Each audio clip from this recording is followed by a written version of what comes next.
Hello, everybody. Welcome to the Christmas edition of The Expendable Show. I'm your host, The Expendable, if you're tuning in for the first time. So, if you like my show, like, subscribe, ding the bell. It helps my channel grow. So I definitely like having my channel grow to reach more people, to get, truthful things out there. Next on the agenda, if you like reading books, here's my book, The Swiss Effect, available at Amazon, Barnes & Noble, and Walmart. And I think we're on like 17 different countries now. So read the book. I'm going to tell you that this book is on path right now to be right. And just like my first book, From the Mouth, which is right behind me right here, is still available at all the booksellers.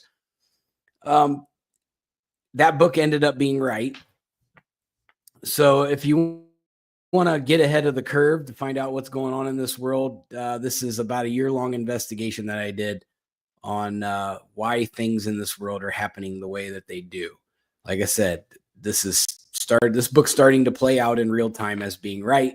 So if you want to know how the story ends, go ahead and get the book. And I'd appreciate it too. I'd like people to give me some feedback on what they think. So there's that. Today is going to be a big day. So we're going to cover several different things. First, Merry Christmas to everybody. May God grace down upon you and all your families. I hope everybody's had safe travels throughout Christmas. Thank God I haven't heard anything bad happen. Don't forget the purpose of the season. Let's be giving and kind to each other, and love your family and be forgiving. I know there's family tiffs out there. Let's just forget about them for one day and just have a good time as family. So my big news, I had some big news. So, first, let me tell you how my Merry Christmases went this morning on my phone. So I woke up at the regular 5 a.m. Well, on days I don't work, I go at 5 a.m. Usually I go to the gym on weekdays that I work I'm usually up at 3:45 in the morning. But so I got up at 5 a.m., got around, went to the gym, came home. And so what happened was I was just sat around. I'm like, okay, well, let's see who wishes me Merry Christmas. So the first 4 were 2 media producers and 2 authors. So those were the first 4 people that wished me Merry Christmas this morning. I was like, dang, where's my family at? They're slipping. And then the 5th one was my ex-wife. Come on, guys. We can do better. So yesterday, like I said, I had some big news. So one of my friends that is she does, she produces Jimmy Kimmel sometimes. She does music videos. She's done Jennifer Nettles. She does a lot of stuff she's done award shows. She does a lot of stuff in the industry. She was just I should have put it in my notes. It's that new Netflix movie that came out that Tyler Perry put out with Kerry Washington in it, about World War II, I believe, about that woman's unit. And I forgive me for not keeping notes on that. But her name is Iman Hardaway, and she lives here in Atlanta. She does all her stuff here in Atlanta. Well, I mean, she travels all over, but she's mainly here in Atlanta. But she invited me to a closed set of her newest production that she's doing it's for the musical artist Akbar, which she got big off of being on Love and Hip Hop. The song she did was Shot O'Clock. So I got invited to come in and watch. And then like the day before the shoot, she's like, actually, do you want to be in it? I was like, yeah. So I went, and I went and I'm in the music video. I don't know how much FaceTime I'm gonna get on there, but basically I'm sitting at a bar with a shot glass while everybody's singing and dancing to the song. So I'm in there. I'm famous now. So I've been telling everybody I'm a famous rapper now. And Shauna's is extremely exhausted from hearing about it now. I've been driving her crazy with it. So I mean, and I talk to Amana a lot, and she's become a pretty good friend of mine, and we were talking about Christmas a few days before that, and she was like, we're gonna go see your family. I'm like, kind of hard this year with Christmas being on a Wednesday, and kind of taking over more responsibility with my job. So I didn't want to get away from that and have a disaster happen and me being 650 miles away from work. So I stayed home, and so she knew I was kind of bummed out about not seeing family for Christmas. So this was her way of being nice to me and giving me a gift that I highly appreciate. It was a lot of fun to do it and to see how these things are produced and how they set the lighting up. So the lighting's got to do certain things, and they all these little knickknack things that I would never think to do. Like, she could probably come into my show and go, "Oh, you can do this, and this, and this," and make my show awesome. So I highly appreciated her, and it was a very, very nice act of kindness that she did for me. And so I got to think of something really nice to do for her. I wish I could hack into her refrigerator. She's got one of those refrigerators that talks, and you can play music on it, link Bluetooth up to your phone or whatever. I don't know how it works, but the thing sings. I wish I could hack into that thing and give her subliminal messages every morning or something. That would be funny.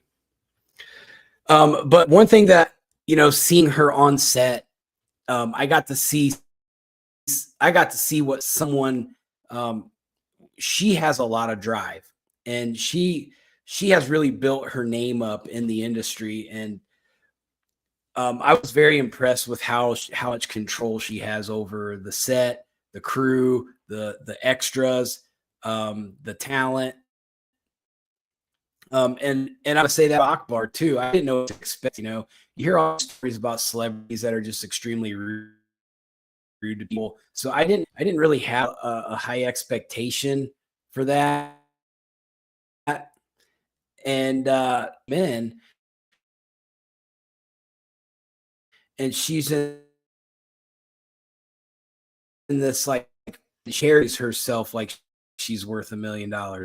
And but the thing I noticed about her as I was just watching her interact is she is an extremely professional person. She's detail oriented, creative, kind. She was nice to all the crew, all the extras. She was an unbelievably professional. So she highly exceeded my expectations. I don't know what just happened right there, if my show just glitched or whatever, but she was extremely professional. I had a very, very good time. I spoke with, oh, here we go. What's going on here? But I'm very blessed that I was able to participate in that. It was very, very a good learning experience, and it's an experience that not a lot of people will get. So I'm happy that I got to do that, especially over Christmas, where I was kind of bummed about missing out on my family. And so it gave me something to kind of look forward to. So thank you, Aman. Thank you, Akbar. I appreciate your kindness. And the cast was cool. Everybody treated me like I'd been there for years. So I was, welcomed in. So I didn't know what to expect. I'm like, I didn't know nobody there except Aman. So, and she was busy, doing 1,000 things. So also today, I wanted to take the time to cover a lot of the misconceptions of the Matt Gaetz Ethics Report. So there is a huge kind of a maybe like a falsehood about it, because they released the ethics. They released the information, And there's a lot of things about that report that are not quite true. And there's a lot of things in there that they do admit in there that are very telling as to what really happened. And then there's a whole other part of the story that they don't even cover at all. So we're going to go through that, and I'm going to hopefully connect all the dots for everybody, probably with the remaining time that we have. So when we look at these panels, this ethics panel, it was made up of 5 Republicans and 5 Democrats. And I'm not going to name them all, but they were all a bunch of people that we generally don't know who they are. It wasn't any of the big name people. So they're claiming in the ethics report that from at least 2017 to 2020, Matt Gaetz regularly paid women for engaging in sexual activity with them. Okay. In 2017, Representative Gaetz engaged in sexual activity with a 17-year-old girl. Okay, there's number 2. Number 3, during the period from 2017 to 2019, Representative Gaetz used or possessed illegal drugs, including cocaine and ecstasy, on multiple occasions. Okay, that's number 3. Representative Gaetz accepted gifts, including transportation and lodging, in connection with the 2018 trip to the Bahamas, and it was excessive over the permittable amounts that they normally get. In 2018, Representative Gaetz arranged for his chief of staff to assist a woman with whom he engaged in a sexual activity with in obtaining a passport, falsely indicating to the U.S. Department of State that she was a constituent. Okay, so there's number 5. Number 6.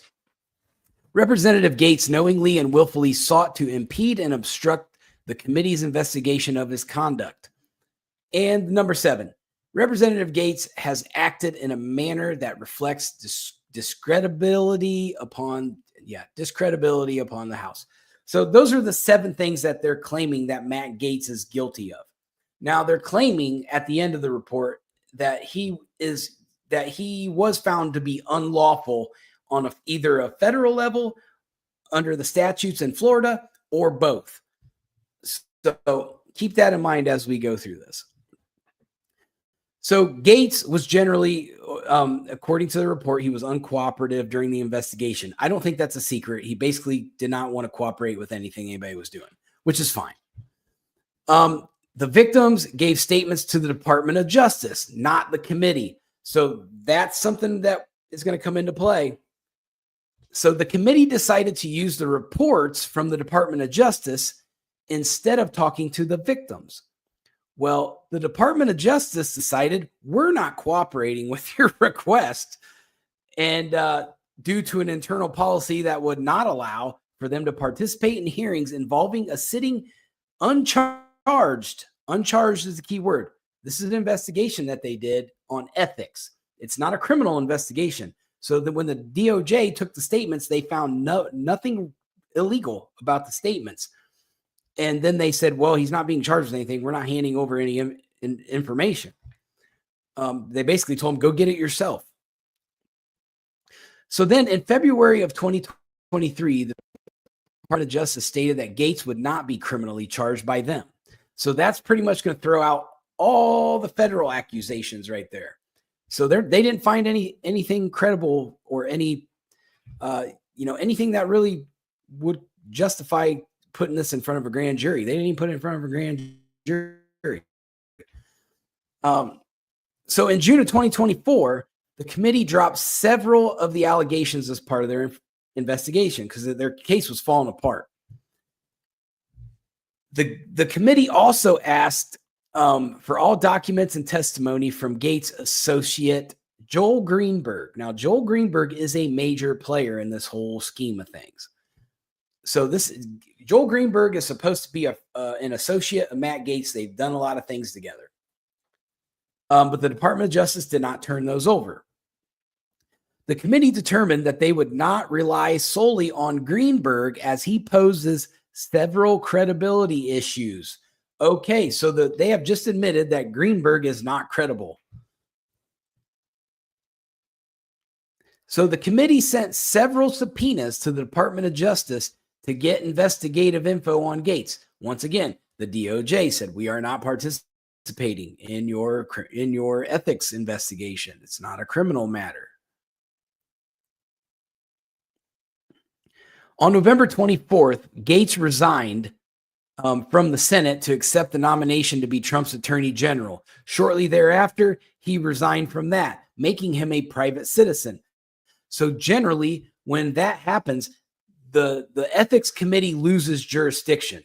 Now that Gaetz is a private citizen and he's not been charged under any statute of anything, this investigation should have gone away, but it didn't. They used it as a political tool to throw it out there to cause issues for Matt Gaetz and cause issues for Trump but this in itself was unethical and an attack on a private American citizen.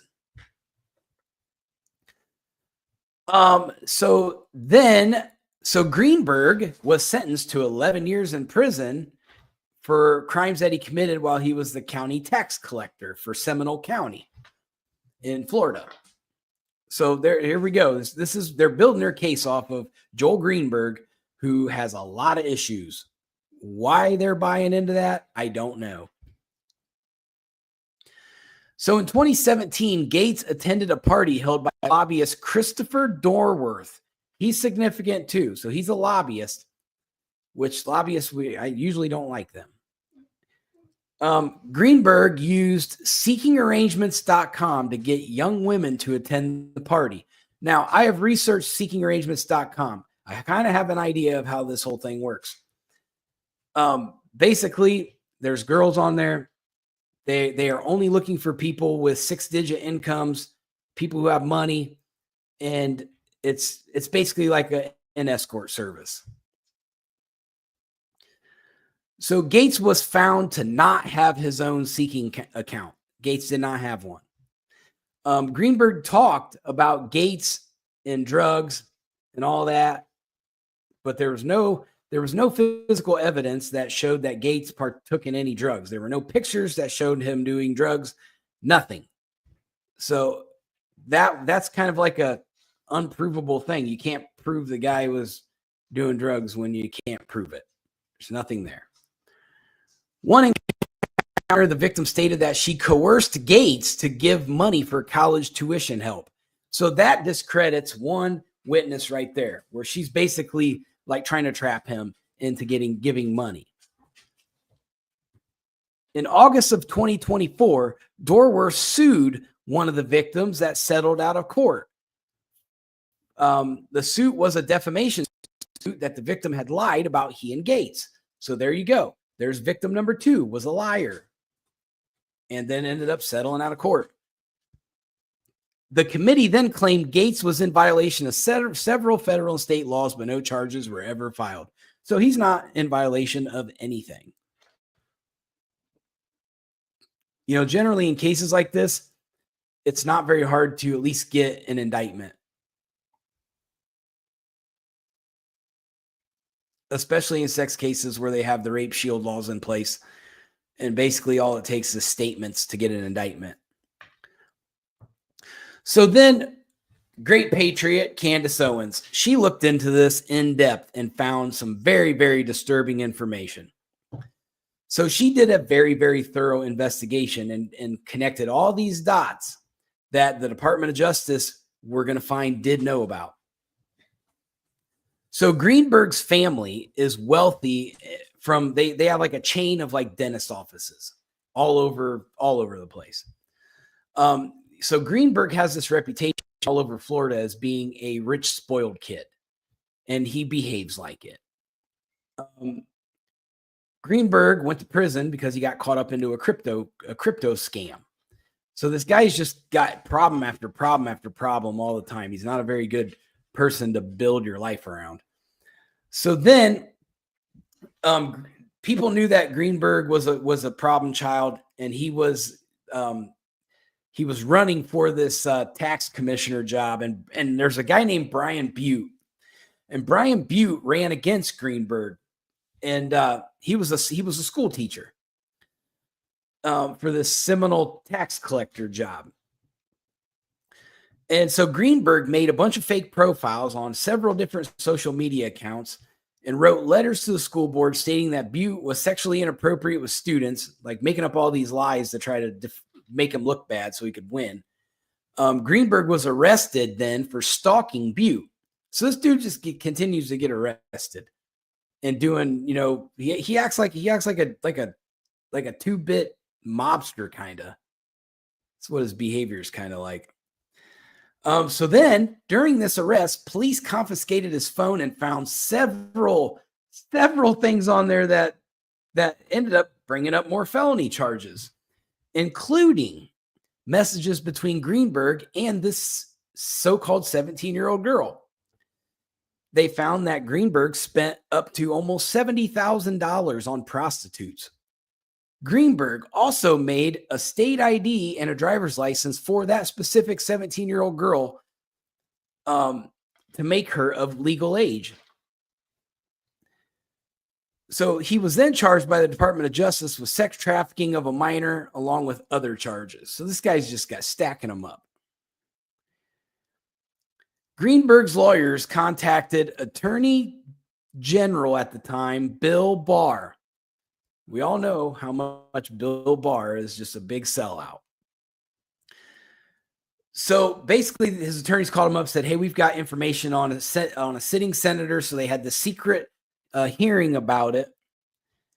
And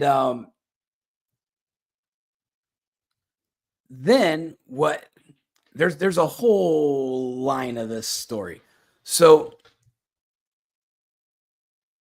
let's stop that story right there. And we're going to start another backstory that's going to lead right back to where we were just at. So there was a lawyer in Florida that worked with former FBI and CIA operative Bob Levinson. So Bob Levinson gets kidnapped on an op in Iran. And I think everybody remembers this because we didn't know if he was dead or alive for the longest time. The FBI gets involved in the investigation. The FBI needed money to fund this. It was going to cost, they estimated, about $20 million. So McGee gets a hold of FBI Special Agent Andrew McCabe. So if we remember about Andrew McCabe, he was one of the leading agents that said, Russia collusion, Trump is colluding with Russia. So he gets a hold of his own Russian, Oleg Deripaska, who was a billionaire in Florida. So Andrew McCabe, who claimed Donald Trump was colluding with Russia, ended up colluding with Russia. And basically, he made a deal with him. He said, look, if you give us $20 million, we'll give you all the legit green cards for your family to come over here. So Oleg said, deal. Okay. So then the election happens. Okay. So Hillary Clinton ends up getting into the State Department under Obama. She shut it down. She shut this whole deal down. So now this whole thing shot. Then Obama made the Iran nuclear deal. Iran made a ton of money off of it, as we know. Obama negotiated the release of several hostages during that deal, except for Bob Levinson. So then later, Bob Levinson was then declared legally dead. And then in 2020, an Air Force officer finds out that Levinson's still alive, and they have proof of life and everything. So he contacts David McGee, and they try to fund it by extorting the Gaetz family, because Matt Gaetz's dad is a very, very wealthy multi-millionaire. So Air Force officer Bob Kent, he says, well, it wasn't an extortion, it was a proposition. Well, okay. Yeah, it's not going to work like that. You can't say, hey, we'll make this case go away. We'll make Matt Gaetz's problems go away if daddy gives us $25 million. That's not a proposition. That's extortion and blackmail. So yeah, they all know this. So what happened was, so Gaetz's dad goes to the FBI and with all this information. and they make all these deals and stuff. And so Gaetz's dad wears a wire on Bob Kent and gets everything on the wire. And then this whole thing, somebody leaked all the information to the New York Times, which is just about as communist as it gets.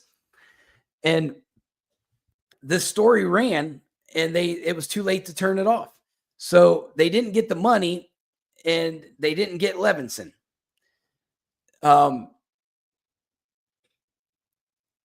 So that's all part of this, where this was all manufactured to extort the Gaetz family to give McGee, who's this 2-bit lawyer, and Air Force officer Bob Kent money to fund to go get Bob Levinson out of Iran. Okay, I'm not opposed to going after and getting Bob Levinson. He's one of our guys, but he's an op. We don't go get our ops. And on top of that, that was Obama's paycheck to spend. He should have done it, and he didn't. He shut it down, him and Hillary Clinton. They said, no, leave Bob over there. We're not going to go get him. So there's just still a lot of unanswered questions. But I think to throw all these things at Matt Gaetz, and basically they didn't have any evidence. All the evidence was of Greenberg texting people, trying to set up all these things and moving money around. And yeah, Gaetz dated one of the girls in question for like months, and he was giving her money. Okay, well, they included that in this investigation. Well, if I have a girlfriend and I want to say, here's $5,000, and I got that kind of money to give, go on a shopping spree. There's nothing wrong with that. There's nothing wrong with giving your girlfriend a bunch of money if you want to. So they were fishing for straws, and they did this whole thing just to take power away from Matt Gaetz, and it didn't quite work out the way that they wanted to. I mean, they got Gaetz out of there. It hurt him. But they didn't get any convictions, and now Candace Owens did an excellent job of bringing all this to light. So I'm very excited about that. This is the type of stuff that Donald Trump is fighting against, to get the Department of Justice to start doing the right thing, to take the power away from the CIA to continue doing all these backdoor ops all the time in these super black operations, which is what I think these drones are. I think it's a rogue operation after looking at some of the evidence out there. So this has got to get cleaned up. But for the show today, I'm going to make it short and sweet because it is Christmas, and I know y'all got stuff to do, clean up, and everybody's tired and wants to go to bed and everything. Putting together all your kids' stuff. It's going to take hours. You're going to get mad, and you're not going to put the stickers on there right. They're going to be crooked. Your kids are going to be mad at you. But that's the show for the day. I'm going to be back this weekend, and I will see you all then. Everybody be safe. Everybody get home safe. And try not to eat too much food, man. You're going to pay for that later. Promise. Bye.